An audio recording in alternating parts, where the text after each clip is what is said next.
Buenos días, mi nombre es José Otero y hago parte del equipo de educación continua de la Universidad de los Andes. Sean todos bienvenidos a la conferencia Recuperación del Saber de las Familias en la Educación Inicial.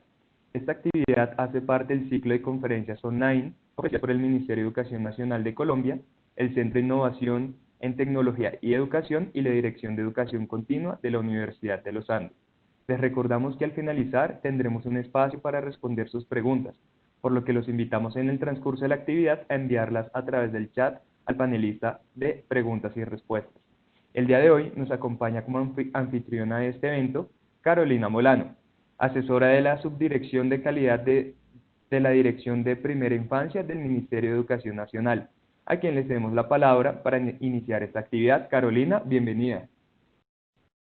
Buenos días, un especial saludo a todas las personas que se han venido conectando para participar en este espacio de reflexión con el que nos proponemos ofrecer elementos que permitan fortalecer las prácticas pedagógicas, especialmente desde los retos y oportunidades que se derivan de este tiempo de pandemia. Para la educación inicial, las familias se constituyen en actores claves del proceso educativo y pedagógico. En tanto, a través del cuidado y la crianza, las niñas y los niños se acercan al mundo, lo dotan de sentido, lo apropian y lo transforman. Allí se construye la identidad individual, al reconocernos como sujetos singulares, irrepetibles, al tiempo que valoramos hacer parte de una familia y una comunidad. Las familias son sujetos colectivos de derechos que tienen capacidades, potencialidades y muchas posibilidades para agenciar sus propios proyectos con el fin de generar las condiciones necesarias para que todos sus miembros se desarrollen y tengan bienestar.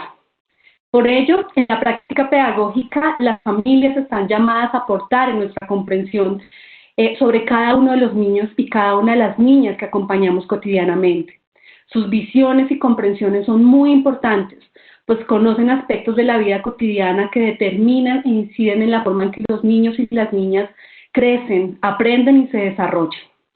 Esta comprensión del rol de las familias en el proceso educativo y pedagógico implica pensar en una relación horizontal, en la que con empatía podamos reconocer, valorar y respetar sus formas de organizarse, sus dinámicas particulares, saberes y prácticas. De allí la necesidad de profundizar en la importancia de contar con las familias en todo el proceso educativo, cómo se vinculan y participan, de qué manera nuestras propuestas pedagógicas y las estrategias que día a día establecemos y planeamos favorecen esa participación, al tiempo que permiten construir vínculos para promover el desarrollo integral de los niños y las niñas de primera infancia. Para abordar estas reflexiones, que están estrechamente relacionadas con la importancia de la recuperación del saber de las familias en la educación inicial, tenemos el gusto de contar con una invitada muy especial.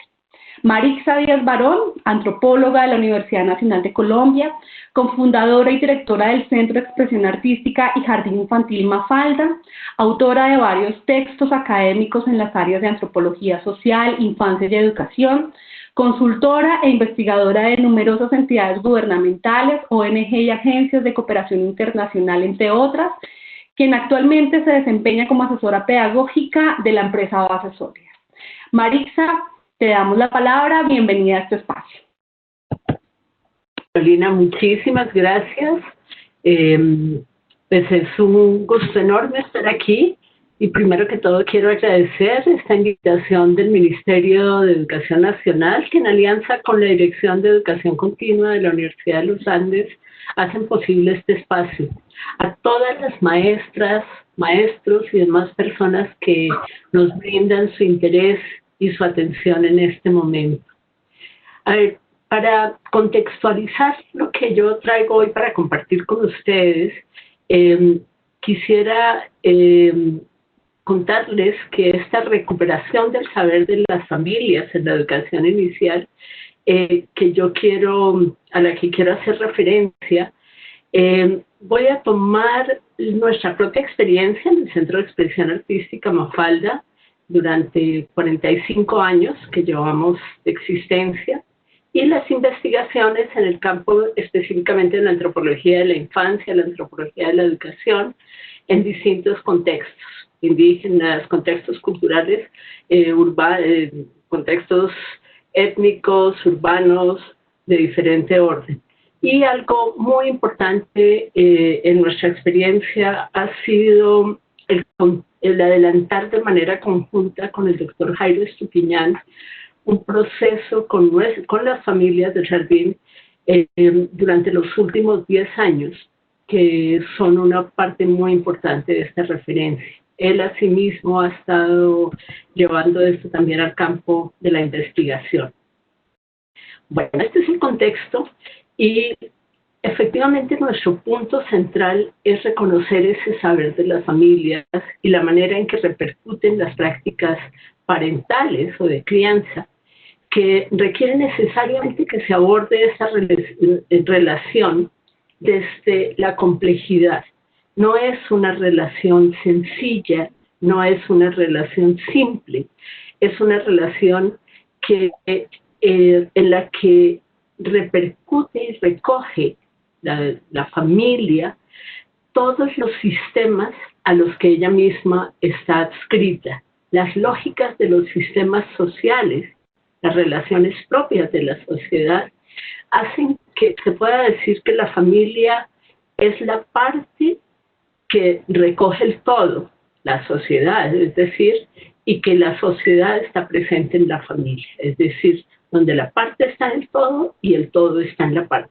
Es eso a lo que muchos se refieren como los fractales, cuando vemos un árbol y que en una hojita se reproduce una estructura similar a la de todo el árbol, o en tantos aspectos de la naturaleza, lo podemos encontrar en los cristales de agua, en muchos elementos se tiene esa correlación. Luego los matemáticos empezaron a estudiar cómo era que se reproducía esa estructura, y en las ciencias sociales fuimos descubriendo que lo mismo sucede.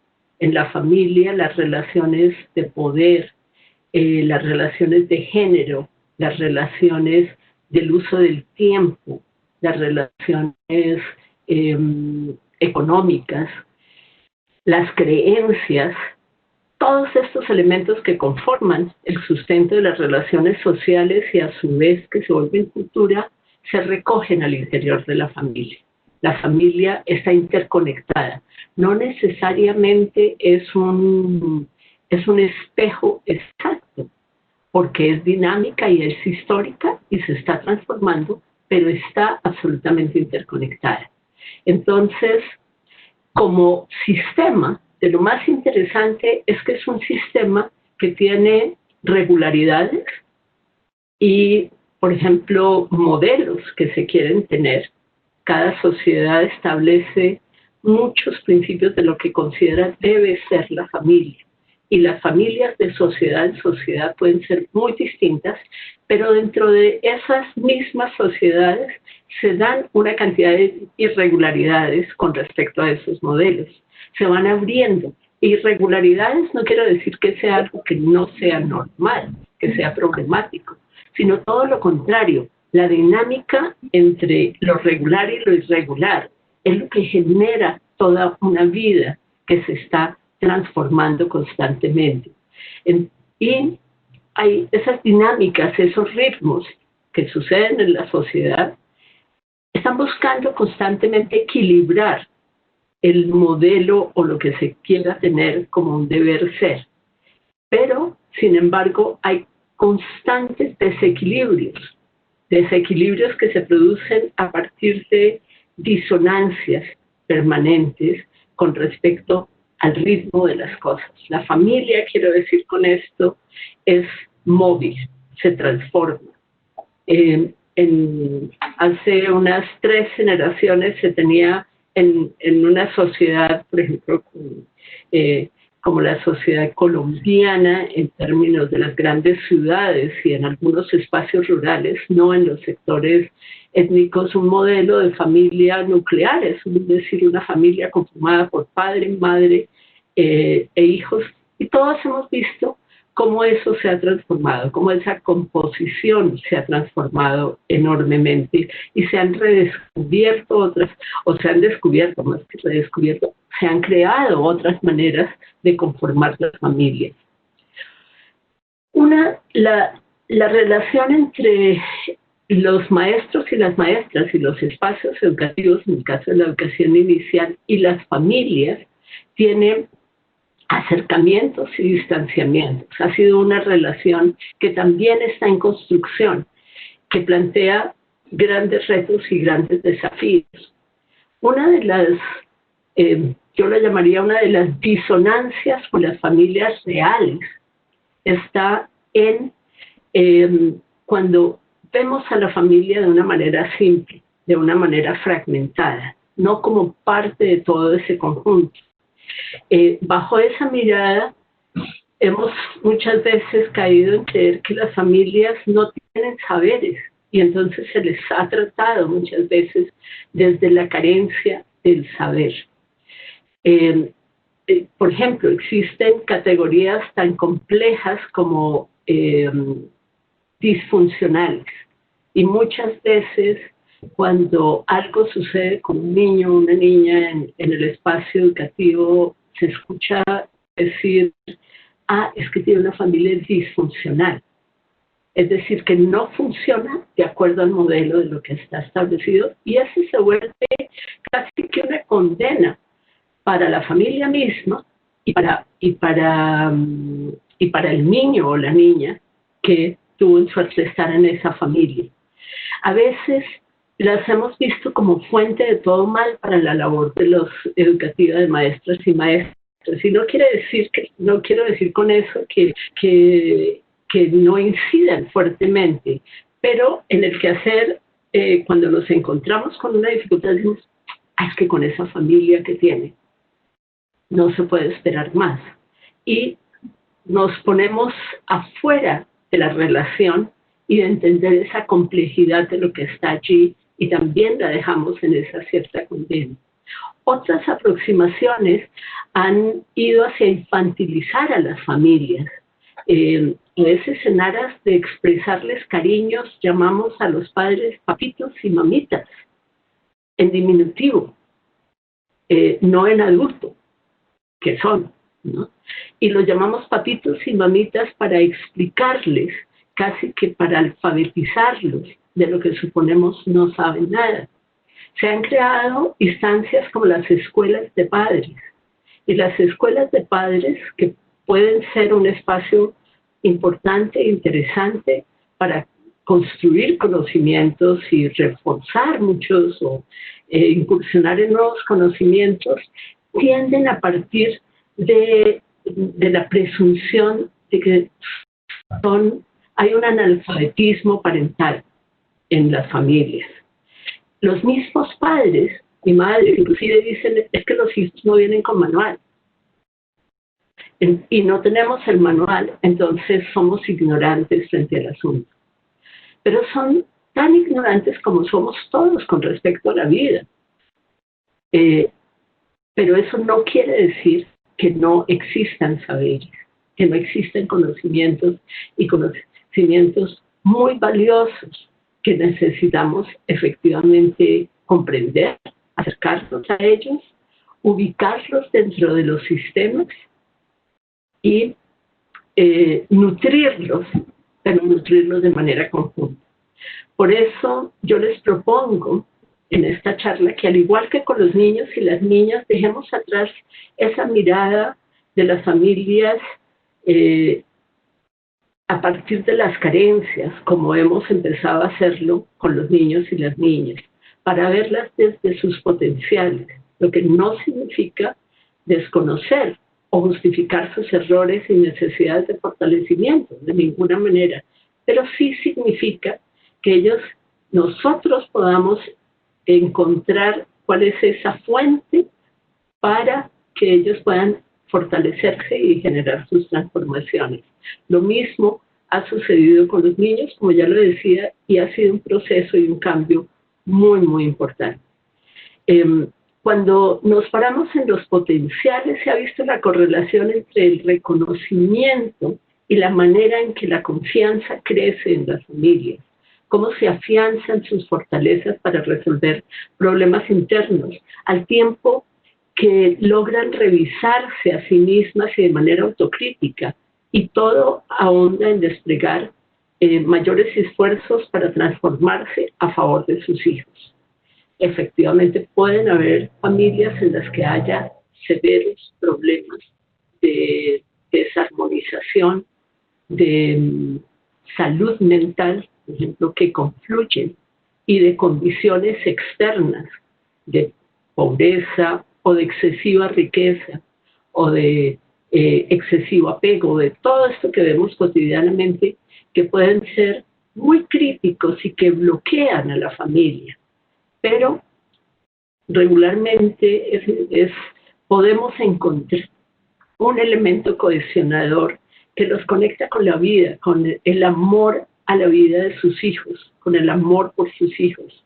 A veces no necesariamente por el amor que ya se tengan como pareja, pero sí ese compromiso y ese amor con los hijos suele ser el gran elemento para encontrar esas fortalezas y pararnos desde esas fortalezas como potenciales. Esto también quiere decir, esto no se da solo en una vía. Las familias también miran a las maestras, a los maestros y a los espacios educativos, los pueden mirar desde las carencias o desde los potenciales. Es una manera de vernos mutuamente que se construye en este caso. Yo no puedo esperar que si yo veo a la familia como una familia disfuncional, carente de un listado de cosas y fuente de una cantidad de males, ella no me mire de la misma forma.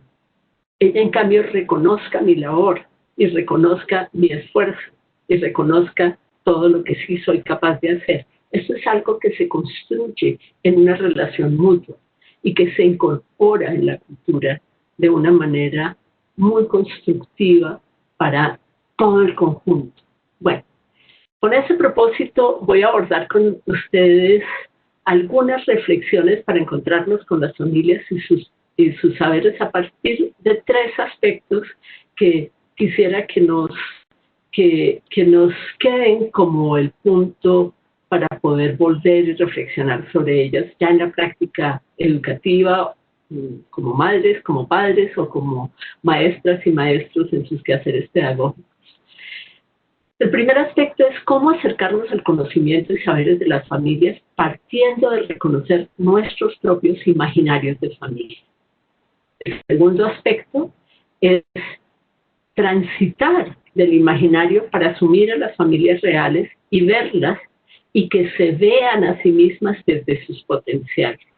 Y el tercer elemento es cómo generar diálogos constructivos para nutrir las prácticas parentales y también hacer de las familias fuente de nutrición para nuestras propias prácticas pedagógicas.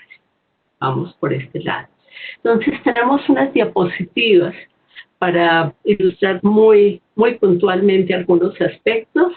Si podemos pasar a la primera diapositiva, que ya la tenemos allí, esta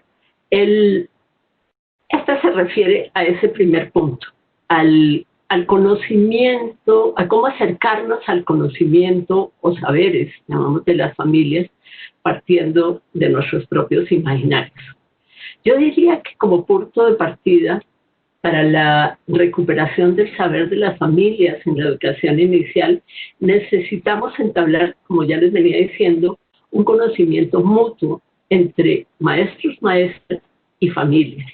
Los saberes de las familias, y voy a incluir aquí a los cuidadores, que muchas veces no tienen un lazo consanguíneo con la familia, a veces sí lo tienen abuelos, otro tipo de parientes, pero hay cuidadores que son padrinos o vecinos o personas contratadas inclusive para el cuidado, niñeras, de muchas formas, pero entran de alguna manera a compartir ese núcleo familiar y ahí yo quisiera incluirlos como parte de esta familia. Entonces, este conocimiento necesariamente debe ser multidimensional. No puede ser visto únicamente entre, por ejemplo, casa y familia, y jardín infantil o espacio educativo. Esa correlación entre los dos necesita verse en una dimensión de la familia con respecto a sí misma, con respecto a unos círculos que de alguna manera son concéntricos y están interconectados, de todo un sistema de relaciones, como ya lo veníamos diciendo. En la familia con respecto al vecindario, la familia con respecto a la familia ampliada, la familia extensa, la familia con respecto a la red de apoyo de amigos o de personas cercanas de alguna manera, redes de apoyo que no son necesariamente mediadas por la amistad, pero sí por una correlación de responsabilidades, con servicios, salud, protección, seguridad, en fin, esas redes, la familia se relaciona igualmente con ellos. Pero la familia también se relaciona con la ciudad como un escenario que puede acoger a la familia, que puede reconocer que la ciudad no es solamente un asunto de individuos que se movilizan, sino de diferentes tipos de congregaciones, y la familia es una de ellas. La familia se desplaza para, por ejemplo, para espacios de diversión y de esparcimiento, o la familia en el espacio público puede extrovertir parte de las tensiones que hay al interior de la familia, y esto genera una intervención, ya no se vuelve un asunto privado, sino se vuelve un asunto público, cuando la comunidad cercana dice: esta familia está irrumpiendo en el conjunto de los demás, o al contrario, esta familia es un conjunto cohesionador de comunidad, construye comunidad, y resulta que la abuela hace esto, el abuelo hace tal cuestión, congregan y tienen una relación constructiva, y una familia a veces puede tomar la decisión de pavimentar una calle, de resolver un asunto de comunidad para todos, y se comporta como familia, como bloque, no solamente como individuos. Entonces, todas esas dimensiones envuelven a la familia, y cuando vamos a hablar de conocer la familia, necesitamos movernos en todas esas dimensiones.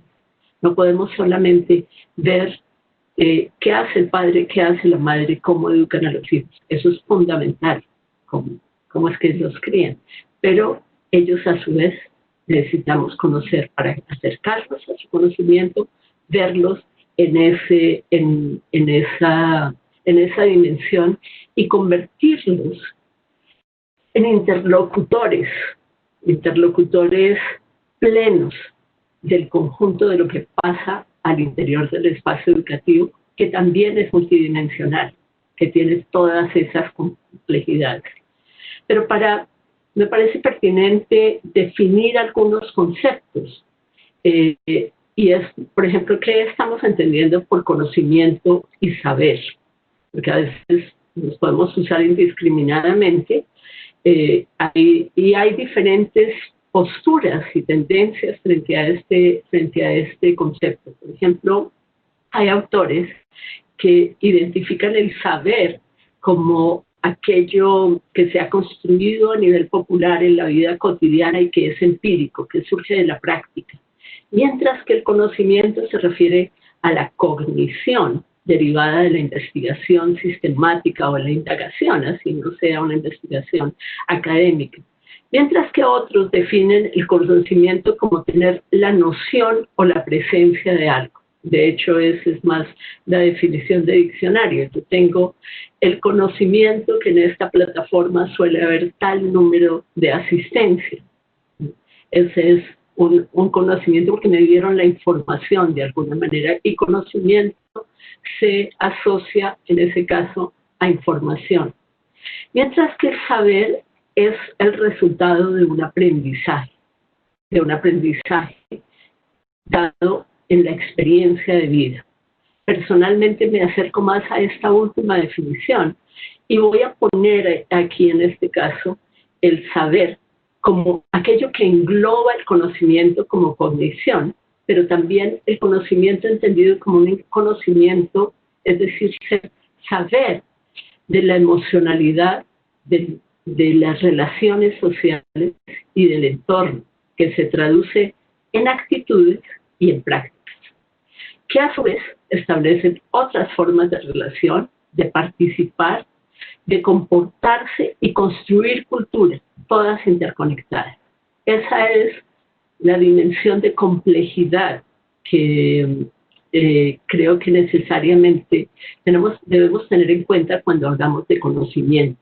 Entonces, el uso del término conocimiento, en este caso, estoy haciendo referencia a saberes, hechos, información, las habilidades adquiridas a través de la experiencia o la socialización, educación, es decir, cómo se han acercado al contexto cultural, y la indagación y la comprensión de problemas o fenómenos. Las personas y las familias en conjunto constantemente están indagando y explicándose y construyéndose teorías acerca de lo que sucede. Aquí, teorías que a veces construyen los niños. Los niños siempre tratan de explicarse el mundo, y teorías que se socializan y que circulan al interior de la familia, que la familia valida o que la familia confronta y le dice al niño que esas no son. Pero cuando la confronta, lo está confrontando desde sus propias teorías. Entonces, por ejemplo, recuerdo en alguna ocasión que se contaba de un ginecólogo muy famoso, realmente esto se contaba en su entierro. Él recibió generaciones de bebés a la llegada al mundo, y su hermano en su entierro contaba cómo ellos eran una familia bastante numerosa, y los dos hermanos estaban como a la mitad del número de hijos, que eran 10, 11 hijos. Y en alguno de esos momentos su madre estaba embarazada, y llegó el momento del parto, y llegó un hombre con un maletín. Era el médico que llegó a atender en casa, a atender su parto. Entonces, este médico le dijo a su hermanito, le dijo: ya sé cómo llegan los niños. Es ese señor que los trae en el maletín. Y entonces le dijo: yo voy a dedicarme a ser un señor que trae niños en el maletín. De hecho, muy seguramente ese niño, esa teoría, tuvo algún eco, alguna conexión que hizo que creciera en él, al punto que él se convirtió en ginecólogo. Después entendió que los bebés no venían del maletín, pero los niños están constantemente explicándose el mundo, y las familias también, insisto, en esta correlación. Otro ejemplo muy, muy lindo que compartía una familia acerca de una niña en Mafalda es como en estos días del coronavirus, ella para dormir tranquila en las noches llama por teléfono a la mamá del coronavirus y le dice, le hace unas peticiones muy enfáticas. Le dice: señora mamá de coronavirus, no, dígale a su hijo que no salga, y si se le sale, que no se vaya a entrar por la chimenea a mi casa, porque aquí no queremos que se entre. Y entonces ella cuelga, en fin, y fíjense ustedes todo lo que ella ha asociado en este momento en algo que podría ser muy simpático y tierno, pero ella está haciendo toda una correlación de cómo es su estructura familiar y cómo es la relación que se puede tener de toma de decisiones. Yo me atrevería a decir que en su mente ella identifica que todo el mundo tiene una madre en algún lugar, a partir de su propia experiencia, y que esa madre tiene autoridad sobre las acciones del hijo. Entonces, a quien hay que acudir para tener la protección que ella necesita y la tranquilidad es a esa madre. Y entonces la llama. Ella allí está reflejando toda su relación con su propia madre, por supuesto, y la llama y digamos que exorciza de alguna manera el temor que tiene en este momento de que a pesar de todos los cuidados que están teniendo, esa amenaza se filtre por algún lugar. Entonces, los padres conversan con ella no le contradicen su teoría, sino que le dicen, bueno, esperamos que tu decisión sea escuchada. Le relativizan la maternidad o no de esta figura, pero de alguna manera se la coge. Si en esa familia alguien simplemente lo tomara como un chiste o se burlara o le dijera en qué estás pensando, esto no es así, su propia teoría se desbarataría. ¿Y por qué esos padres hacen lo que hacen?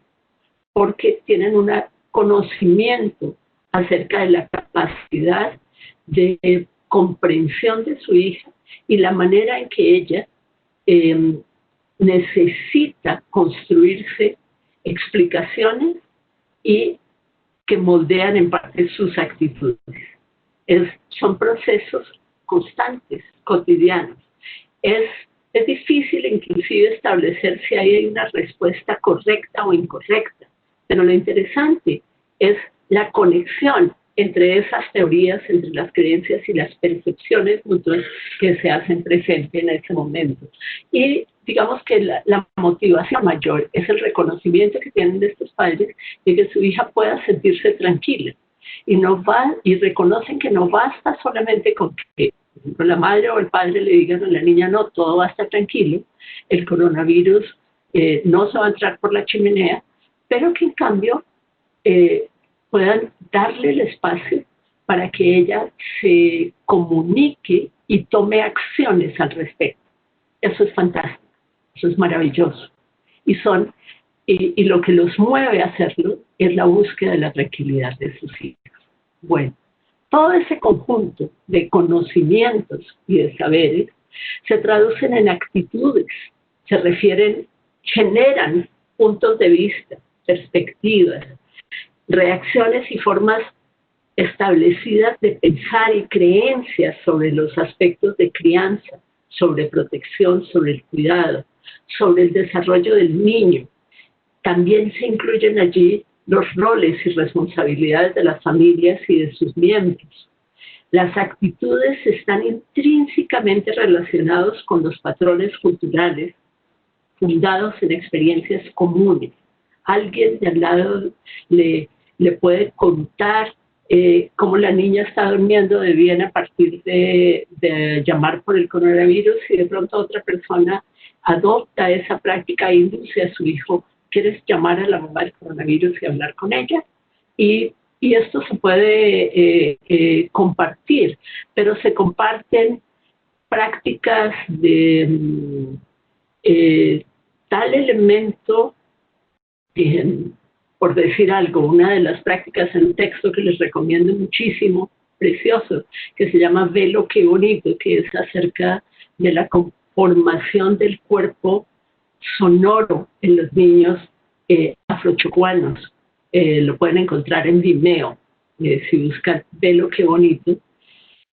Una de las tantas prácticas protectoras que se desarrollan alrededor de la familia con asistencia de las parteras es, por ejemplo, no mencionar las virtudes que tengan los niños, porque los pueden exponer al mal. Cuando un niño hace algo excepcional, esa excepcionalidad es preferible tenerla en sigilo, en silencio y dejar que se desarrolle solo. Esta es una creencia profundamente arraigada y supremamente importante para la protección de los niños. Y así hay cantidades de elementos que forman parte de su cuerpo. Alguien desde otro modelo podría pensar que esos son supercherías, pero no lo son. Son esas creencias fundamentales en ese contexto cultural. Y en otro lugar se tienen otras. En un contexto como el de Bogotá o ciudades, en muchos lugares, recién nace una niña, se vuelve importantísimo ponerle unos topitos. Y eso puede ser visto por la misma niña posiblemente más adelante como una práctica supremamente ultrajante porque se le perfora su cuerpo sin su consentimiento. Pero el asunto está en qué representa. Es un elemento que durante mucho tiempo se convirtió en un identificador de género. Los bebés muy pequeños no se distinguen fácilmente si son niñas o niñas, los distinguían poniéndoles colores rosados y azules en algunos contextos, pero cuando los vendían de otro lado, entonces era propio que las niñas tuvieran aretes, topitos, pero en cambio en otros lugares se le puede poner una manillita para protegerlo del mal de ojo. La una puede significar el reconocimiento de su género e inclusive prestigio, si son de oro, por ejemplo. Y en la otra es una manera de protegerlo. Lo complicado está en cuando una de las miradas juzga y descalifica a la otra.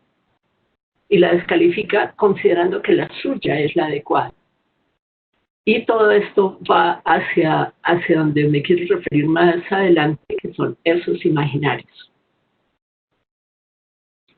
Entonces, estas actitudes de aceptación o de distanciamiento ante las prácticas, que son esas maneras de actuar, de comportarnos, de tener la concreción de las formas de criar a los hijos y a las hijas, que pueden dar forma a cómo es su desarrollo, su cuidado y su protección en esos distintos escenarios de la vida cotidiana.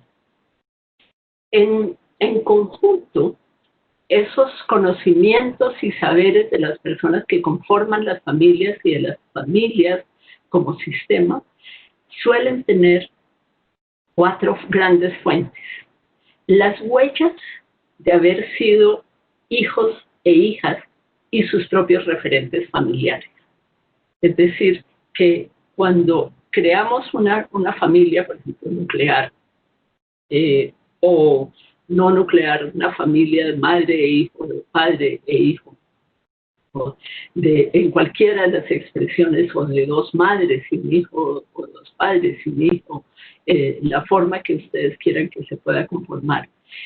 Ahí es casi inevitable pensar que vienen a cuenta todas las referencias de cómo se fue ser hijo de otra persona, de cómo en su familia había una cantidad de conocimientos y de actitudes y de prácticas que median la forma en que yo me voy a comportar como madre y como padre y cómo quiero conformar una familia.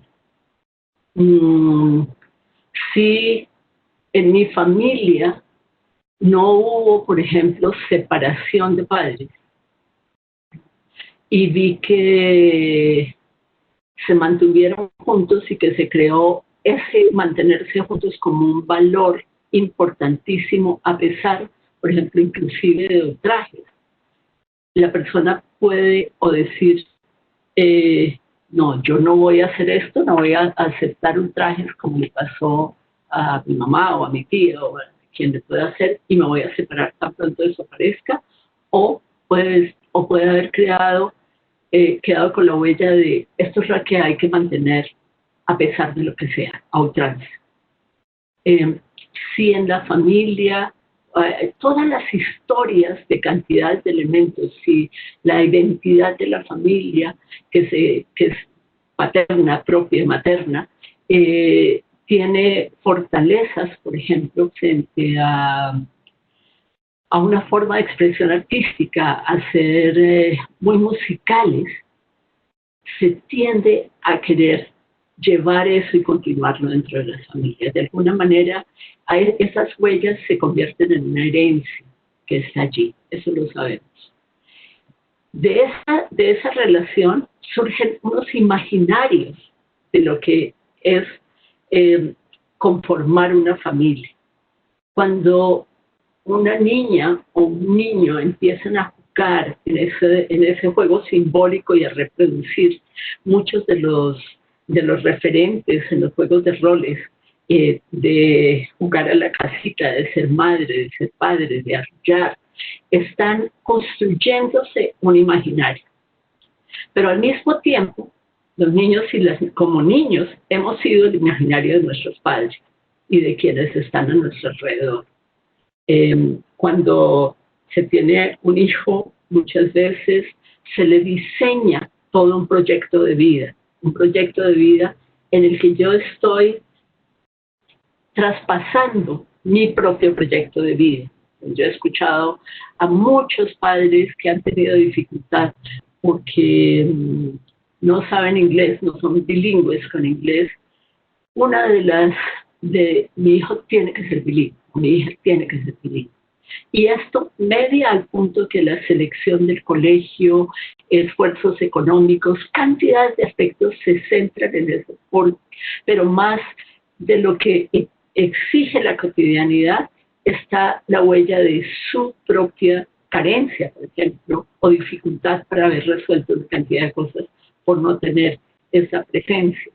Y esto muchas veces hace que se desconozca que el contexto ha cambiado y que el bilingüismo fluye por entre la sociedad de otra manera, o por ejemplo, que un niño no está conectado con ese otro idioma, no le nace por diferentes motivos, por lo menos en un momento de la vida, y se le impone para que lo realice porque es parte de ese imaginario. Pero ese imaginario está también en cómo es que se desempeña el rol. ¿Cómo es que voy a ser yo como madre? ¿Cómo voy a ser yo como padre? ¿Qué es lo que tengo que hacer? Y viene conectado a todo esto. Y sucede también, yo diría que las maestras y los maestros también nos construimos desde nuestras propias historias, conjugado con las teorías, por supuesto, y con una cantidad de conocimientos más académicos y profesionales, un imaginario de lo que debe ser una familia, cómo debe estar conformada, cómo debe ser la comunicación, cómo debe ser la responsabilidad o la corresponsabilidad interna, cómo deben ser los tiempos, como cantidades de cuestiones. Hay maestras o maestras que entienden, les parece normal que los padres no asistan a las reuniones de familias, que las madres asistan. Hay maestros y maestras que dicen, no, son unos descuidados esos padres porque no están asistiendo. En ambos casos hay un modelo y un imaginario de lo que debería estar sucediendo. Si lo miramos desde esa complejidad, necesitaríamos entender cuál es todo el sistema que está alrededor de esa presencia o ausencia. No solamente el horario de trabajo, sino que ellos mismos cómo están entendiendo el rol de cada uno con respecto a la relación, por ejemplo, del jardín. Y qué está detrás de eso. Y se corresponde, por ejemplo, con que en el lugar de trabajo de ese padre, los otros padres no van y al contrario lo descalifican, o se corresponde a que realmente quisiera ir, pero su empleador no se lo permite, o a qué se corresponde. Se corresponde a qué asociación. El otro elemento muy importante tiene que ver con los paradigmas de cada época y los conocimientos teóricos que se construyen. Todavía no pasamos a la siguiente diapositiva. Ese otro elemento tiene que ver con esos paradigmas. Entonces, el bilingüismo se puede convertir en un paradigma de una época. Hace 3 generaciones el paradigma era saber leer y escribir. Hoy en día el paradigma es la tecnología, porque el contexto ha cambiado y está moldeando también esos saberes de las familias. Son partes de las transformaciones que están allí. Pero, por ejemplo, una de las preocupaciones que hay en este momento, uno de los paradigmas importantes en las familias y en los hijos, es el desarrollo de los niños. Yo difícilmente creo que mis padres, yo soy de una generación seguramente anterior a muchos de los que están allí, sería la generación de sus padres, es decir, que la generación de sus abuelos no se preocupaba realmente por el desarrollo de los niños. Se preocupaban, el paradigma estaba en alimentarlos, en que crecieran fuertes, en que tuvieran una formación básica que les permitiera conseguir un empleo en la vida, pero si su movimiento se correspondía con la cantidad de lenguaje o este tipo de cosas, eran preocupaciones muy generales, muy vagas en conjunto. Realmente no tenían mucho estos elementos. Y hay otro gran elemento que son los acuerdos y también desacuerdos que se establecen en la labor parental educativa. Los parientes y particularmente madres y padres están buscando construir constantes acuerdos porque confluyen las 2 historias en las 2 personas o en las muchas personas que conformen ese conjunto. Y entonces ese conjunto de elementos está nutriendo los conocimientos, pero al mismo tiempo lo está problematizando. Es algo maravilloso, muy interesante de lo que está sucediendo allí, pero que al mismo tiempo tiene mucho que ver. Bueno, ahora sí pasaríamos a la segunda diapositiva, que va orientada a cómo transitar del imaginario para asumir el ser real, transformar esa percepción mutua en el ejercicio del educador parental o maestra o maestro. Y esto tiene que ver con que veamos a los seres reales, empezando por ver nuestro propio ser real, dejar de ser el imaginario de otro y ser quienes realmente somos, identificar qué está en mi naturaleza y qué va en contra de mi naturaleza para poder realmente potenciar eso y entenderme con la vida desde lo que soy e inclusive aprender algunas cosas que no son parte de mi naturaleza, pero que necesito para la existencia, pero no ubicar la valía de mi ser en lo que no soy, en lo que es el imaginario de otro, así ese otro sean mis padres. Y no ubicar la valía de la familia en mi imaginario, sino la valía de la familia en su ser real. Esto pasa por elementos como que entendemos como éxito, como el supuesto de felicidad. Si nosotros entendemos que el éxito es una familia exitosa, es una familia adinerada, pues sabemos que tenemos un país con una cantidad de familias que fracasaron, porque tenemos unos niveles de pobreza inmensos. Podemos ubicarlos como familias fracasadas porque no han hecho dinero. Eso depende del modelo y de lo que yo crea que es ser exitoso o tener prestigio. Si la felicidad es no tener dificultades, es lograr un estado de una panacea constante, entonces ese estado ilusorio se confrontaría con la realidad, con una realidad que está permanentemente planteando dificultades. El asunto, entonces, seríamos constantemente infelices, y sujetos infelices y familias infelices, constantemente. Uno de los elementos que en un programa también del Ministerio, en Profe en Casa, me preguntaban acerca de la identidad de la familia, y yo les decía que yo creo que uno de los elementos más importantes de la identidad de la familia está en cómo resuelve sus problemas. Está en si los resuelve a través del silencio, a través del diálogo, a través de la cooperación, a través de la inculpación, a través de qué los resuelve y qué pone al servicio de esa resolución, o si lo que pone al servicio de la resolución no lo resuelve, sino lo agrava más.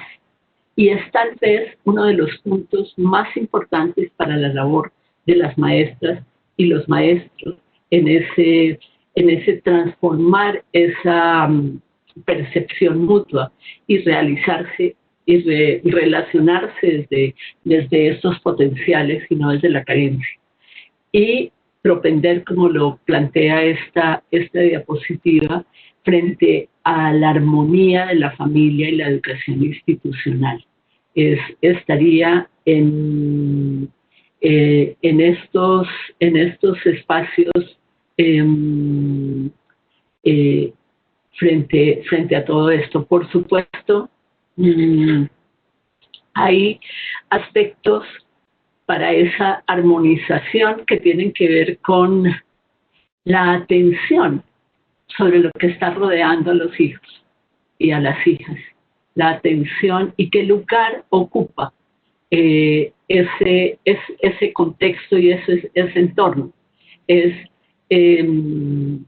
Los padres lo ven como una amenaza o no lo ven como una amenaza. ¿Dónde identifican las amenazas? ¿Qué es lo que consideran una amenaza? Y todo esto nos implica ahondar en estos elementos que conforman lo que diríamos significa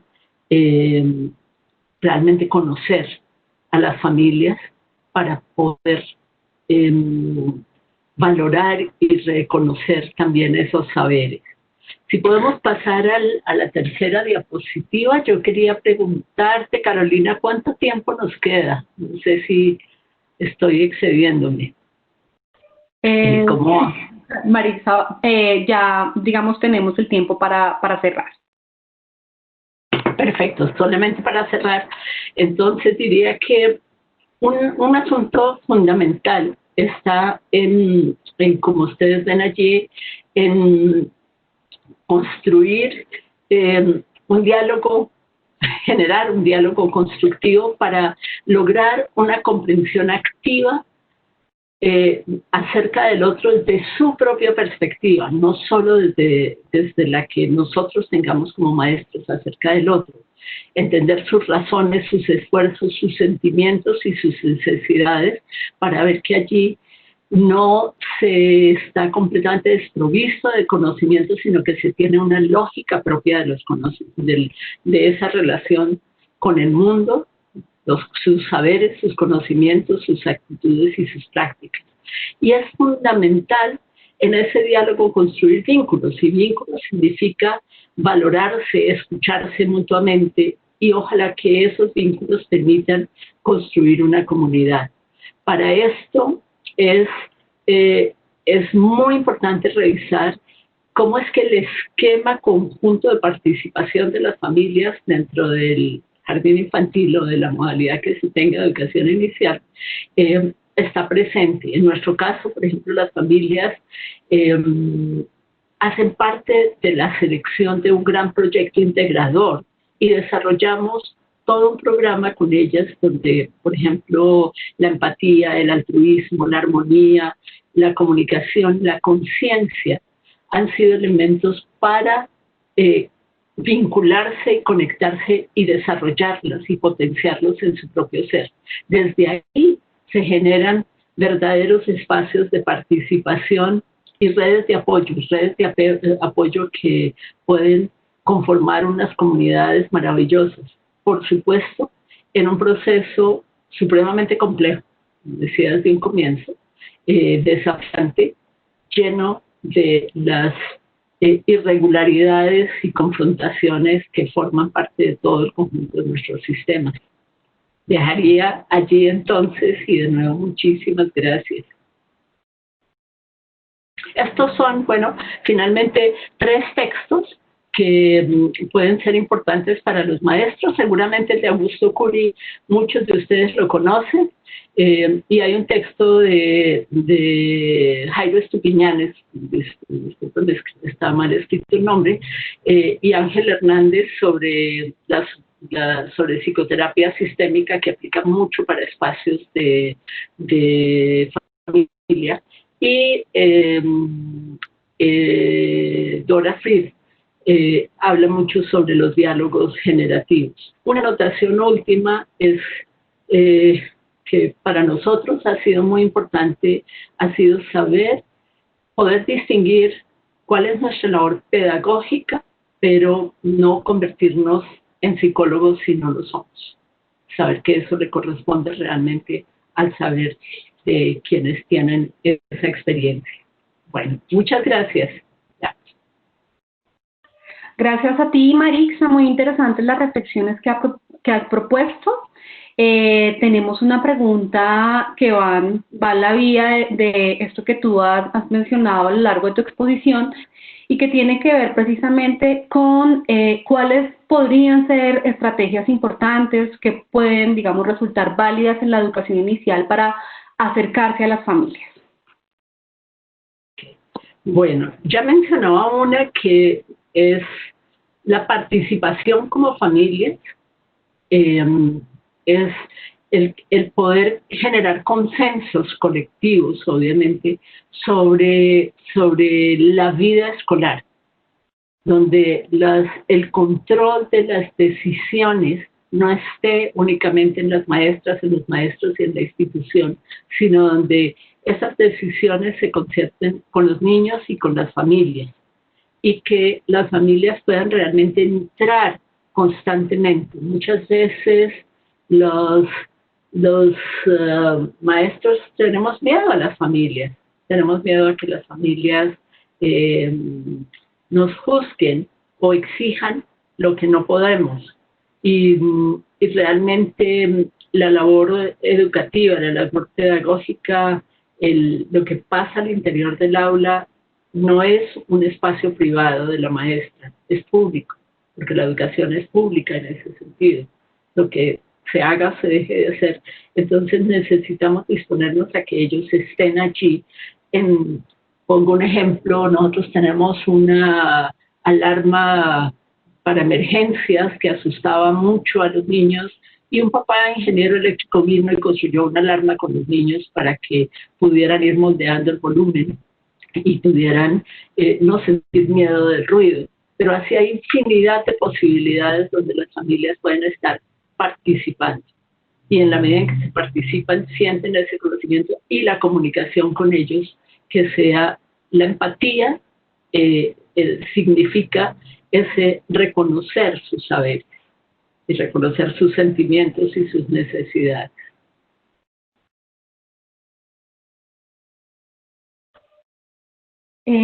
Marixa, ¿qué tendrían que esperar las maestras de las familias en el proceso educativo de sus hijos? Un poco porque, digamos, hay un comentario en donde nos expresan que muchas veces las familias no pueden acompañar a sus hijos porque son iletrados, porque no tienen, digamos, el conocimiento disciplinar, si se quiere, que les permita realizar un acompañamiento como el que se espera.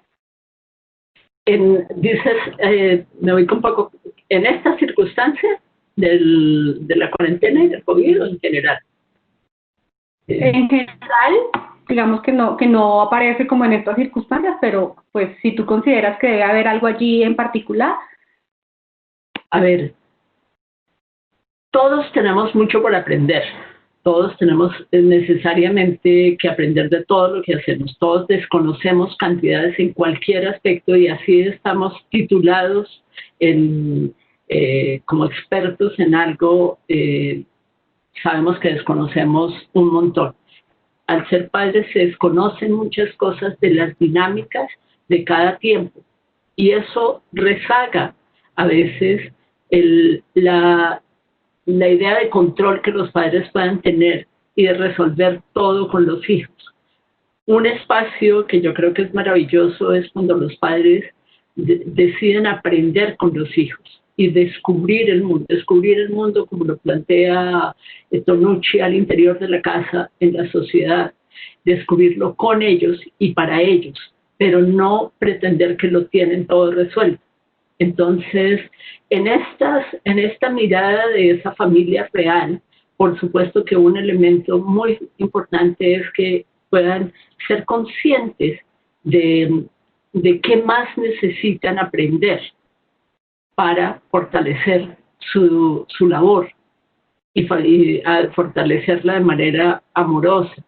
Hay cuestiones que van a implicar un rezago. Los niños generalmente le explican a los padres cómo funcionan muchos elementos de la tecnología que no van a alcanzar a tener las mismas habilidades y el rol de control y de dominio sobre la situación se invierte y eso también plantea cuestiones muy interesantes. Pero la mayor formación está en tomar ese amor que hay que cultivar hacia los hijos y hacia el cuidado del otro para realmente ver cómo es que se está pudiendo ser coherente con él. Y las personas, por naturaleza, estamos equipadas para ello. La vida nos aleja muchas veces de esos elementos, pero solamente aprender a respirar para estar mejor con los hijos ya es uno de los más grandes aprendizajes.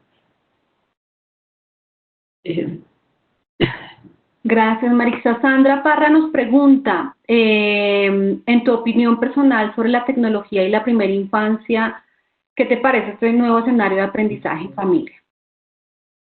Bueno, nuestra opinión no tan personal, sino como proyecto en Mafalda, siempre vimos que los niños y las niñas tenían tanto por incursionar a nivel del juego y el arte, que darle mucha importancia a la tecnología realmente nos quitaba tiempo de lo otro. Y recogiendo mucho de lo que, digamos, los expertos del Silicon Valley han dicho sobre lo que generan estos aparatos, siempre realmente no les prestamos la menor atención. Lo mismo que tampoco hacemos con que sean bilingües. Nosotros esperamos que hablen muy bien español, su lengua materna, y después van a aprender y que haya resonancias de otros cuerpos lingüísticos, pero no ha sido ninguna de nuestras énfasis. Cuando esto se empezó a suceder, el asunto, teníamos la expectativa de qué va a pasar con unos niños a quienes no hemos digamos, educado para estar cerca a los medios tecnológicos, por lo menos en el jardín. Nos encontramos con que ellos tenían una formación en sus contextos familiares muchísimo mayor de la que nosotros nos sospechábamos en sus cotidianidades por las características de sus familias, obviamente, pero algo interesante estuvo también en cómo quisimos asumir el lugar del computador en este espacio.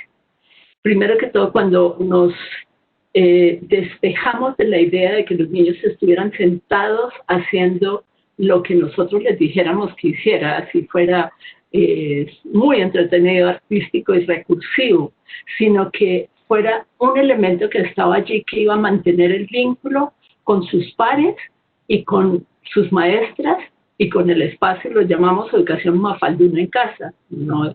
Es un rincón para Mafalda en sus casas a través de un aparato, pero sin las expectativas. Y cuando alguien se preocupaba porque el niño no le está prestando atención, le decíamos, claro que le está prestando atención, el niño le presta atención a todo lo que está sucediendo a su alrededor. Las niñas tienen atenciones paralelas, pero si esperamos que se quede quietico, sentado frente a la pantalla, le haríamos un enorme daño y por fortuna no lo hacen. Pero cuando volvemos con ellos sobre qué dijo Laura, la profesora de plásticas, que estaba haciendo tal cuestión y está por allá haciendo otra cosa, lo responden. Y después, más adelante, lo incorporan en el juego. Entonces, lo primero fue quitarnos el modelo de atención de nuestra cabeza para poder ser un elemento más que estaba allí, manteniendo el vínculo. Ese fue digamos, el foco central. Pero con niños de primera infancia no queríamos que se quedaran pegados al computador. Por fortuna lo hacen muy poco, ¿no? Pero en cambio sí están llevando parte de lo que sucede allí a su contexto cotidiano y lo están enriqueciendo de muchas maneras. Y un elemento clave ha sido concentrarnos en que ellos no sean solo consumidores de lo que les damos, sino creadores. Entonces, que ellos creen piezas que vamos a compartir a través de videos, que creen fotografías, que creen proyectos. Un grupo dijo que les gustaría ir a la playa y entonces volvieron sus casas playas, inclusive con arroz, bueno, con cantidades de cosas, y todos se pusieron vestido de baño y al tiempo estaban jugando relativamente a lo mismo. Nunca es igual, pero se dio de esta manera. Marixa, gracias por tu tiempo, por la disposición y además la generosidad que siempre has tenido desde tus reflexiones y tu trabajo en educación inicial. Realmente eres un referente que nos inspira, que además nos lleva a enriquecer nuestras propias reflexiones, a cuestionarnos también. Hoy haces un llamado muy especial a reconocer a las familias y reconocernos como familias, ¿no?